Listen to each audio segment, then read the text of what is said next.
చిన్నిని బాధపెడుతున్నారని Balaraju, half ticket కలిసి ఇక చిన్ని నిద్రపోయిన తర్వాత ఈ తల్లి కూతుర్లిద్దరిని భయపెట్టేలాగా చేస్తారనమాట. ఒక చిన్న చిన్న ఎఫెక్ట్స్‌తో దెయ్యం వచ్చినట్టు, వాళ్ళని పట్టుకున్నట్టు, పొగ ఇవంతా క్రియేట్ చేస్తారు.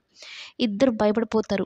బెదిరిపోతారు. గజ గజ వణికిపోతారు. ఇదేంటి ఎప్పుడు లేనిది ఈ దెయ్యాలు మన వెంట పడ్డాయి. ఇక్కడ దెయ్యాలు కూడా ఉన్నాయి అంటూ పెద్ద పెద్దంగా అరిచేస్తారనమాట. ఆంజనేయ దండకం కూడా చదువుకుంటూ ఉంటారు.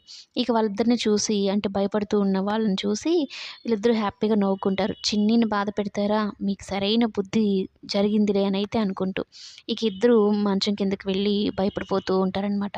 ఇదేంటి లోహిత కరెంట్ వచ్చేసిందిలే కానీ ఇంక వెళ్ళి పడుకుందాంరా అని చెప్పని ఇద్దరు ఒకరి దగ్గర ఒకరు భయపడుతూ పడుకుంటారనమాట. నిద్ర లేస్తే సత్యంకి పుట్టినరోజు. హ్యాపీ బర్త్‌డే అని గులాబీ పూలతో చక్కగా రాసి సత్యంని సర్ప్రైజ్ చేస్తారు చందు అలాగే చిన్ని. అది చూసి చాలా హ్యాపీగా ఫీల్ అవుతాడు సత్యం. ఇదేంటి నా బర్త్‌డేని ఇంతగా కూడా నన్ను ఇలా కూడా చేస్తారా అన్నట్టుగా అనుకోని. అంటే తనకు చిన్నపాటి ఆనందాలు ఇవే అనమాట. అది చూసి చాలా హ్యాపీగా ఫీల్ అవుతాడు. ఇంకా హ్యాపీ బర్త్‌డే మామయ్య అనుకుంటూ చిన్ని, హ్యాపీ బర్త్‌డే నాన్న అంటూ చందు ఇద్దరు దగ్గరికొస్తారు. ఇక చిన్ని మొహంలో సంతోషం అనమాట.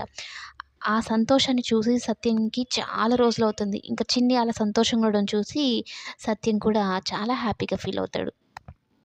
మేనకోడలంటే సత్యంకి అంత ఇష్టం అనమాట.